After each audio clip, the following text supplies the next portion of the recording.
Hello everyone. तो इस video में हम एग्रीकल्चर स्टार्ट करेंगे। देखिए, agriculture plays an important role in economy of India. ठीक है, हमारी जो इंडिया की इकोनॉमी है उसमें एग्रीकल्चर का बहुत ज़्यादा रोल होता है उसके डेवलपमेंट में। देखिए, हमारी जो इंडिया है उसमें जो अर्बन पीपल होते हैं वो बहुत कम है। ठीक है, रूरल एरियाज़ में ज़्यादा लोग रहते हैं। तो जो है आपका 65-70% जो लोग हमारे हैं वो अभी भी गांव में रहते हैं। कहते हैं ना कि जो भारत है वो गाँव से मिलकर बना हुआ है। तो हमारे लोग गाँव में रहते हैं, शहरों में कम लोग रहते हैं। तो अगर हम सेंसस की बात करें तो according to census 2011 55% population of our country involve in agriculture and its share is 16.4% in the gross value addition. ठीक है, तो 65% लोग अभी भी 2011 का सेंसस है कि जो 65 नहीं 55% जो पॉपुलेशन हमारी है वो एग्रीकल्चर में इन्वॉल्व है। और जो एग्रीकल्चर का शेयर है ग्रॉस वैल्यू एडिशन में इट इज़ ओनली 16.4%। ठीक है ना, 55% लोग एग्रीकल्चर का काम कर रहे हैं और जो इसका शेयर है वो सिर्फ 16.4% है। The first agricultural university of country was establish in 1960। ठीक है, 1960 में पहली एग्रीकल्चर यूनिवर्सिटी एस्टेब्लिश होती है। Inauguration of this university, Uttar Pradesh agriculture university, was done by the Jawaharlal Nehru on 17 October 1960 in Pantnagar. Later it was named as Govind Ballabh Pant University of Agriculture and Technology. There are 15 agroclimatic zone. ठीक है, हमारे यहाँ जो है हमने जो हमारा क्लाइमेट है इसको हमने 15 एग्रोक्लाइमेटिक जोन्स में डिवाइड किया है। और इसके बाद हमने और भी बहुत सारे सब डिविजन्स भी किए हैं, लगभग 127-128 सब डिविजन्स किए हैं। ठीक है ना, 128। According to national bureau of soil survey, India is divided into 20 agro ecological region. ठीक है, जो national bureau of soil survey है उसके अकॉर्डिंग इंडिया को 20 एग्रो इकोलॉजिकल रीजन में बांटा गया है और 60 एग्रो इकोलॉजिकल सब रीजन्स में बांटा गया है। ये किसके अकॉर्डिंग है? ये नेशनल ब्यूरो ऑफ सॉइल के अकॉर्डिंग। ठीक है, it is clarified on the basis of soil types of climate and natural geographical condition. History of Indian agriculture. तो देखिए, ये जो हमारा एक बुक है history of Indian agriculture, it is written by the M S Randhawa. ठीक है, मोहिंदर सिंह रंधावा पूरा नाम है इनका। According to the standards of the food and agriculture organisation FAO, for secure storage of food grains relative humidity should be kept at 14। ठीक है ना, अगर हमें क्या करना है, जो हमारा FAO है एग्रीकल्चर एंड फूड ऑर्गेनाइजेशन है, उनके स्टैंडर्ड के अकॉर्डिंग जो हमारा जो स्टोरेज होना चाहिए फूड ग्रेन्स का और रिलेटिव ह्यूमिडिटी जो होनी चाहिए वो जो हमारा क्या है 14% रिलेटिव ह्यूमिडिटी होनी चाहिए। ठीक है ना, डबल क्रॉपिंग मीन्स व्हेन 2 और more than 2 crops are grown in one crop 1 year at one place. ठीक है, डबल क्रॉपिंग मतलब क्या होता है? व्हेन 2 और more crop when 2 or more than 2 crops, ठीक है, when 2 or more than 2 crops, दो या दो से ज़्यादा crops are given in one crop year, ठीक है, are grown in one crop year, एक ही crop में एक साल में दो या दो से ज़्यादा crop जो है क्या करते हैं, grow किए जाए, है ना, at one place, एक ही जगह पे, तो इसको हम double cropping कहते हैं। when 2 crop are grown simultaneously at one place in the crop year is known as the intercropping। तो अगर दो क्रॉप एक ही साथ एक ही फील्ड में जो है लगाए जा रहे हैं तो उसको हम कहते हैं इंटरक्रॉपिंग। ठीक है ना, when 2 crops are grown simultaneously at one place in a crop year is known as the intercropping. ठीक है, मिक्स्ड क्रॉपिंग क्या होती है? Mixed farming. Mixed farming refers to growing food and fodder crops and rearing livestock. By practicing this, farmers can increase their income. Next is Punjab is the leading state in implementation contact farming. Sikkim is a hilly state in the northeastern. Its maximum area is covered under the forest. Less than 10% of total land is available for the agriculture in the state. Here, the average annual rainfall is only 125 centimeter. On contrary, UP, Punjab, Haryana are the major grain producing state. ठीक है, ये सब सारे facts ही हैं। ठीक है, तो कौन सा? UP, Punjab and Haryana are the major grain producing states. State of Uttar Pradesh has the largest share of the total food grain production in India. ठीक है, तो उत्तर प्रदेश बहुत ही इंपॉर्टेंट है। As per the latest data 13-14 का जो डाटा है of the ministry of agriculture of India, net sown area और इन इंडिया इज, अब देख लीजिएगा 43.0% जो है नेट सोन एरिया कितना है? 43.0%। फॉरेस्ट इज कितना है? ये जो है 21.8%। एंड लैंड अंडर, अब देखिए 19 का डाटा अलग आया है, हमने डिस्कस भी किया है इसको। एंड अंडर अदर प्रैक्टिसेस 35.2% है। Approximately 32.7% of rice cultivation. तो आप क्या देख लीजिए, जो राइस का कल्टीवेशन होता है हमारे यहाँ वो 32.7% होता है, ठीक है। In the top 10 rice producing countries in the world is being done in India. तो approximately 32.7% of rice cultivation in the top 10 rice producing countries in the world is being done in India. About 33.7% of the total food grain in India is involved in rice cultivation, ठीक है।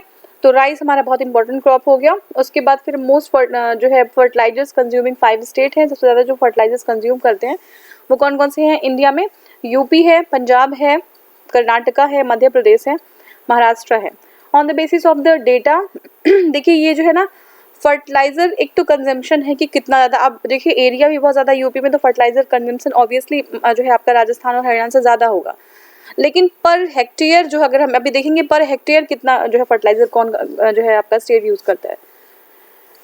तो on the basis of the data of the year 15-16, the largest fertilizer consumption in the terms of the kg per hectare is in 5 states is respectively Telangana, ठीक है, तेलंगाना है, फिर है पंजाब, ठीक है, तेलंगाना, पंजाब, आंध्र प्रदेश, हरियाणा एंड बिहार, ठीक है। अभी आप जो है करंट में क्या है चेक कर लीजिएगा और एक बार कमेंट सेक्शन में बता भी दीजिएगा कि करंट जो है अभी जो हमारा अभी करंट टाइम चल रहा है उसमें कौन सा स्टेट कितना ज़्यादा फर्टिलाइज पर हेक्टेयर, कौन सा स्टेट फर्टिलाइजर्स के जो है यूज़ में सबसे ज़्यादा यूज़ कर रहा है फर्टिलाइजर्स को, है ना, यूटिलाइजेशन सबसे ज़्यादा फर्टिलाइजर कौन कर रहा है। तो balance fertilisers are use to increase production, to improve the quality of the food grain and to maintain the land productivity, ठीक है। सीड विलेज कॉन्सेप्ट क्या है? Seed village concept is a concept based on the village where a trained group of farmers are involved in production of seeds of various crops and cater to the needs of themselves, follow farmers of the villages and farmers of the neighboring villages in appropriate time at the affordable cost. Seed village concept मतलब कुछ trained लोग होंगे, trained farmers होंगे, वो seed जो है ना seed का एक्चुअली सीड फोर्टिफिकेशन करते हैं। सीड जो है एक इम्प्रूव जो सीड होती है वैरायटी, उसको जो है सेव करके रखते हैं, इम्प्रूव करने की कोशिश करते हैं टाइम बाई टाइम सीड को, और ये जो है स्टोर करते हैं रिक्वायरमेंट, जो विलेजेस के रिक्वायरमेंट होते हैं उनको अफोर्डेबल रेट में, कॉस्ट में उनको प्रोवाइड करा देते हैं। एग मार्क क्या होता है? Agmark is a quality clarification mark granted by the government of India under the agricultural produce Act 1937. The scheme is being implemented in India since 1938.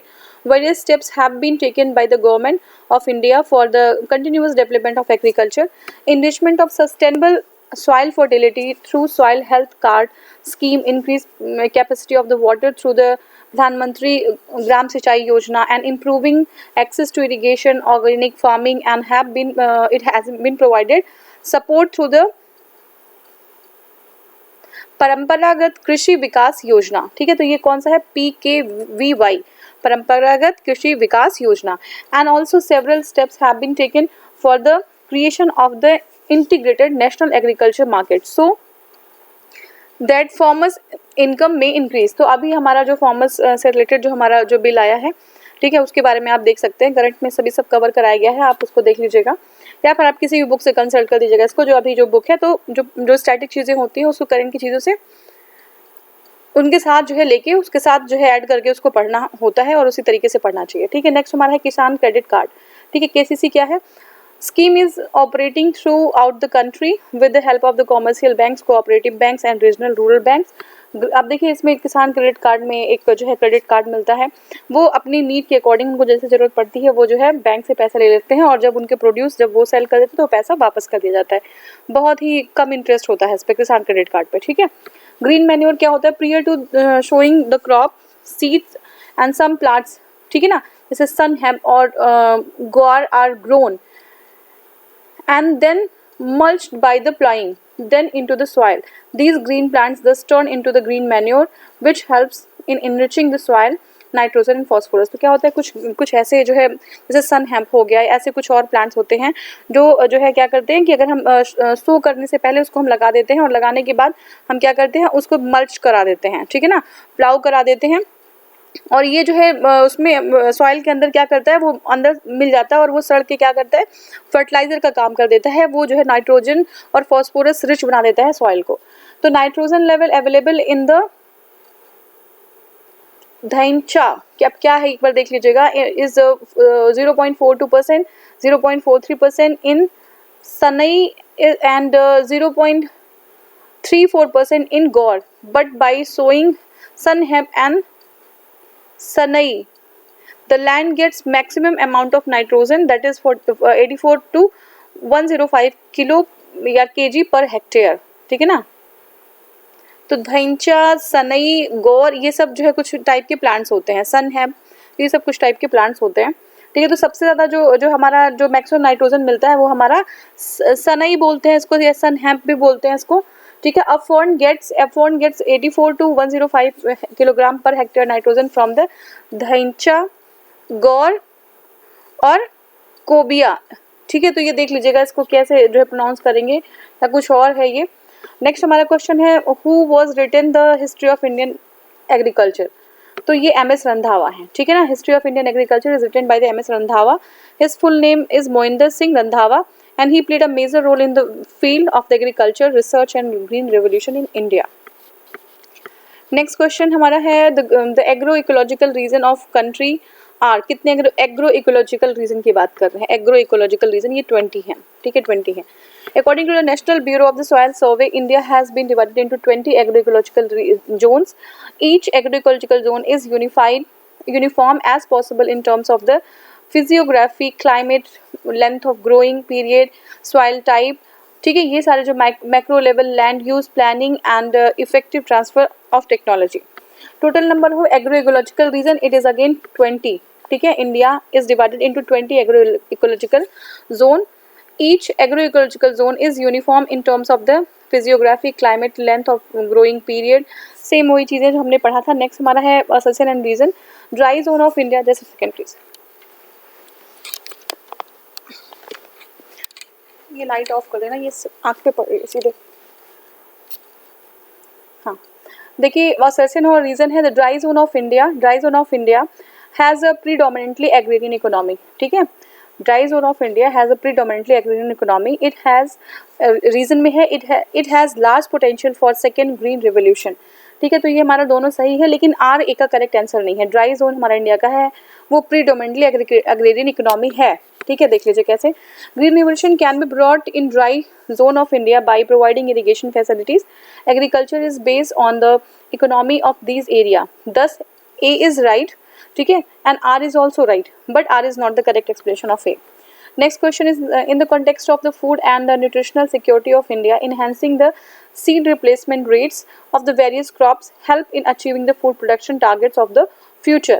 But what are the constraints in its wider or greater implementation? ठीक है, तो one is there is no national seed policy in place. Second is there is no participation of private sector and the companies in the supply of the quality seeds of vegetables and planting materials for horticulture crops. Third is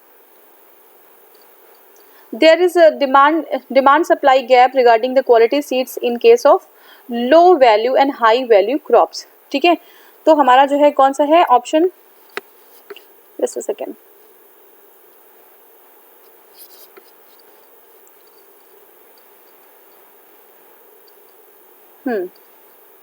देखिए question में यही कह रहा है कि in the context of food and nutritional security of India, enhancing the seed replacement rates of various crops help in achieving the food production targets of the future. But what is our constraint in its wider greater implementation? तो देखिए constraint हमारा है C, यानी कि जो supply और demand जो mismatch है, there is a demand and supply gap regarding the quality seeds in case of low value and high value crop. तो ये third सही है।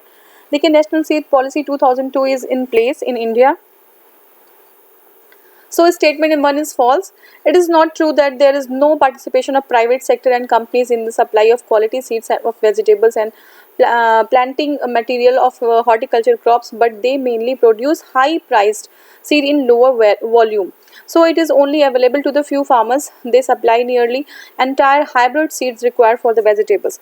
There is a demand supply gap regarding the quality seeds in case of low value and high value crop. Thus only statement 3 is correct. Next question is the first agriculture university in the country was set up in. So it was set up in 1960 and it was inaugurated by Jawaharlal Nehru. Govind Ballabh Pant University of the Agriculture and Technology is the first agriculture university in India. It was inaugurated by Jawaharlal Nehru in 17 November 1960 as the Uttar Pradesh Agriculture University in Pantnagar, Uttarakhand. Earlier it was the part of the Uttar Pradesh. Later the name was changed to Govind Ballabh Pant of Agriculture and Technology in the memory of the chief minister of Uttar Pradesh. तो इसी को शायद पत्थर college भी कहते हैं. अगर मैं करेक्ट हूँ तो आप मुझे बता दीजिएगा, अदरवाइज मुझे करेक्ट करिएगा. ठीक है, ये पत्थर कॉलेज कौन सी यूनिवर्सिटी है? ठीक है, तो ये हमारा है एग्रीकल्चर यूनिवर्सिटीज़ बाय स्टेट. ठीक है, उत्तर प्रदेश में 8 हैं, तो उत्तर प्रदेश में 8 है सबसे ज़्यादा. फिर हमारा महाराष्ट्र और राजस्थान में 6 हैं, गुजरात कर्नाटका में 5 हैं, मतलब इसमें 6 हैं, इसमें 5 हैं और अदर्स में 37 में टोटल 67 थी उस time. First agriculture university in the country is JBPA university. ठीक है, तो ये हमारा हो गया, उत्तराखंड में है अभी प्रेजेंट टाइम में. First agriculture university in India was established in 1960. The safe storage to be ensured to moisture content of the food grain at the time of the harvesting should not be higher than. तो देखिए ये जो हमारा moisture content कितना ज़्यादा, मतलब किससे ज़्यादा नहीं होना चाहिए. ठीक है ना, कम content of the food grains at the time of harvesting. तो it should not exceed 14 more than 14%. ठीक है, moisture content should not exceed more than 14%. According to the Food and Agriculture Organization standards, if safe storage is to be ensured, the moisture content of the food grain is at the time of the harvesting should not be higher than 14%. Next is approximate representation of land use classification in India. Net sown area 47%, net sown area 47%, forest 23% and others 30%. Net sown area 47%, forest 23% and others 30%. According to the data from the year 2009-10, the net sown area is 45.82%, forest 22.92% and the area and other areas 31.26%. ठीक है, double cropping is in agriculture means raising of two crops at different times. Raising of two crop at different time, याद रखिएगा different time है.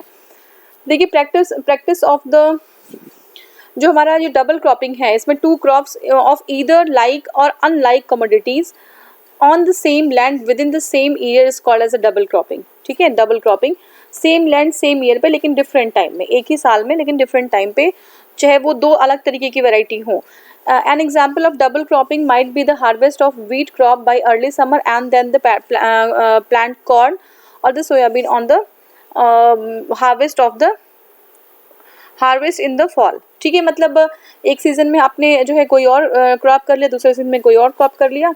This practice is possibly in the region with long growing seasons, while in cultivation of the two or more crops simultaneously on the same field is called as the intercropping. अगर हम दो चीज़ें एक साथ ही लगा रहे हैं, एक ही टाइम पे लगा रहे हैं, that is known as the intercropping.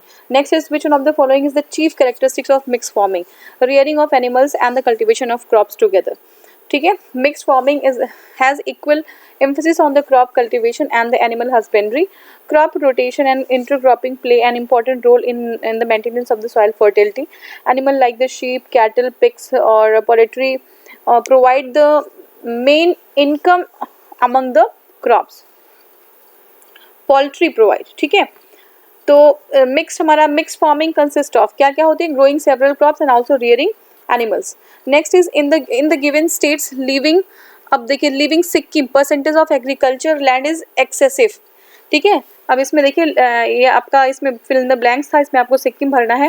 देखिए क्या है, in the given state living Sikkim percentage of agriculture land is excessive.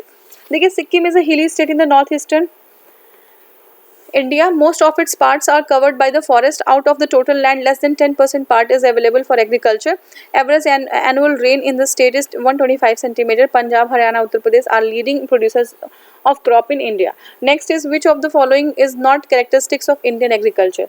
Predominance of large farms. ठीक है, ये हमारा characteristic नहीं, हमारे पास बहुत छोटे छोटे farms होते हैं, even less than 1 hectare.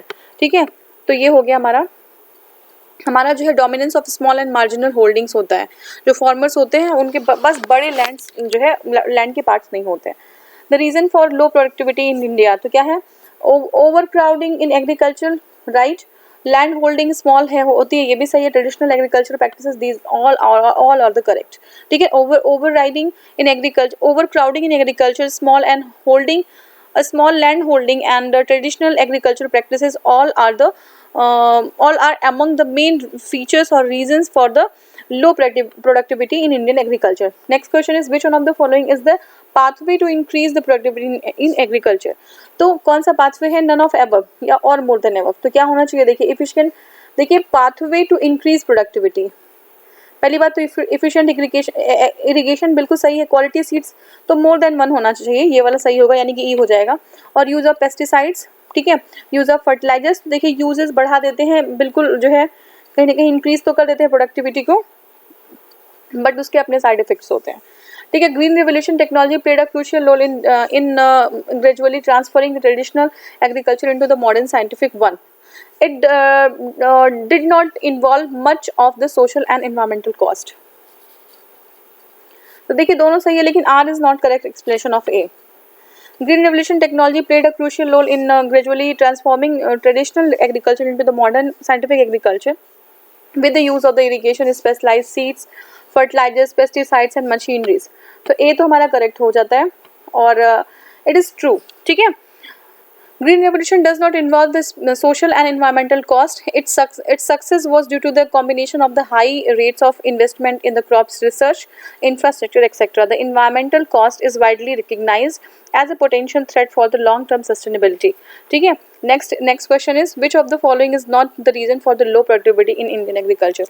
तो which is not the reason? तो cooperative farming is supportive.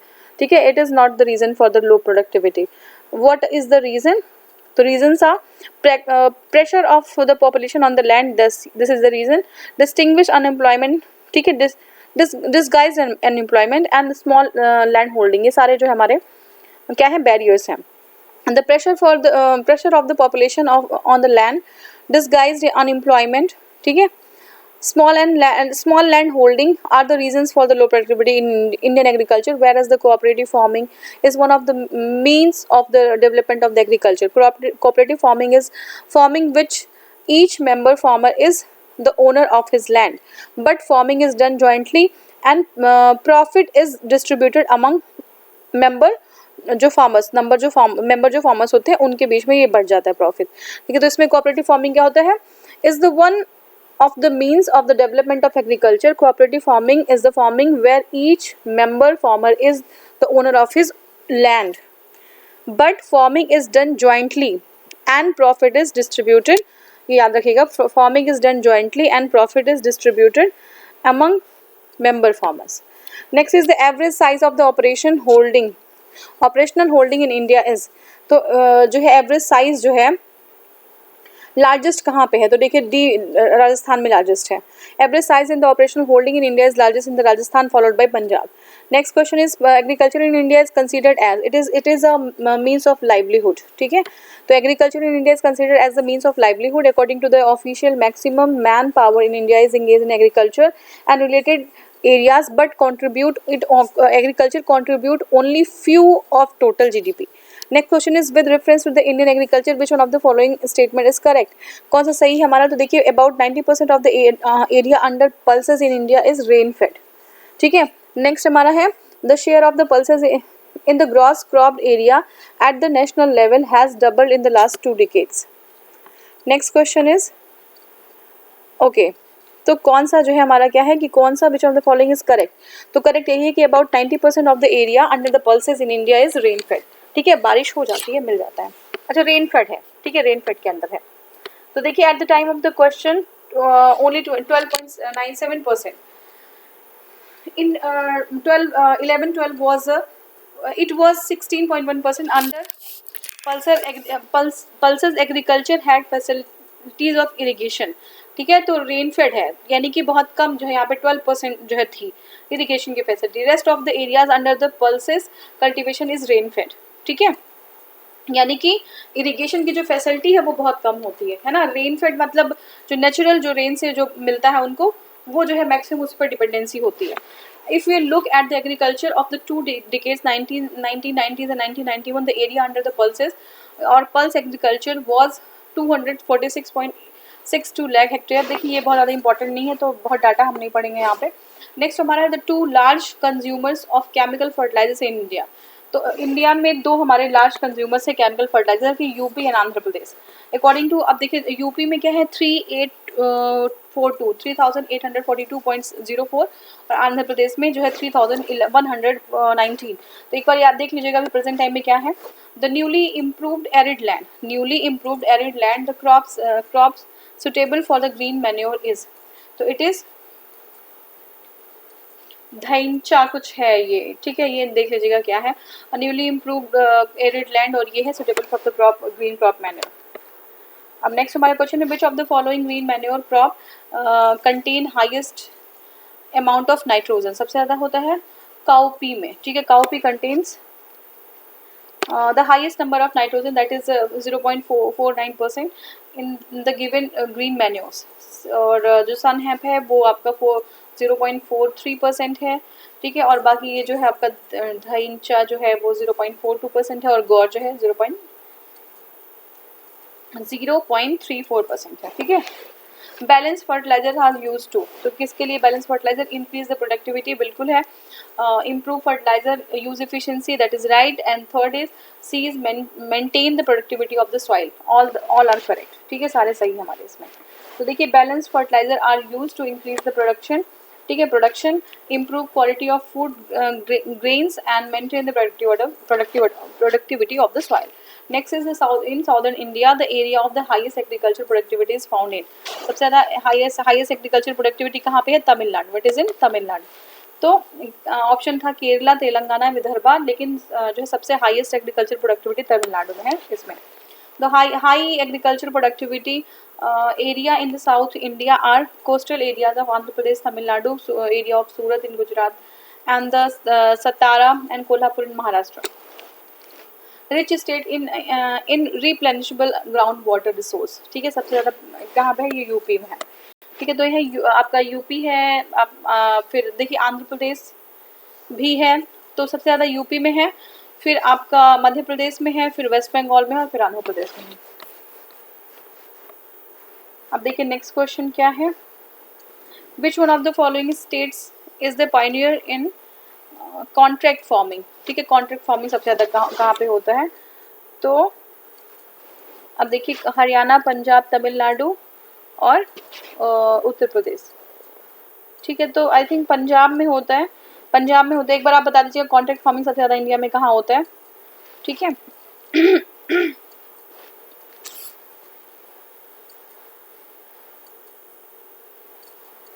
तो यहाँ पे थोड़ा सा इसमें जो है क्लियर आया नहीं है इसमें, जैसे सेकेंड।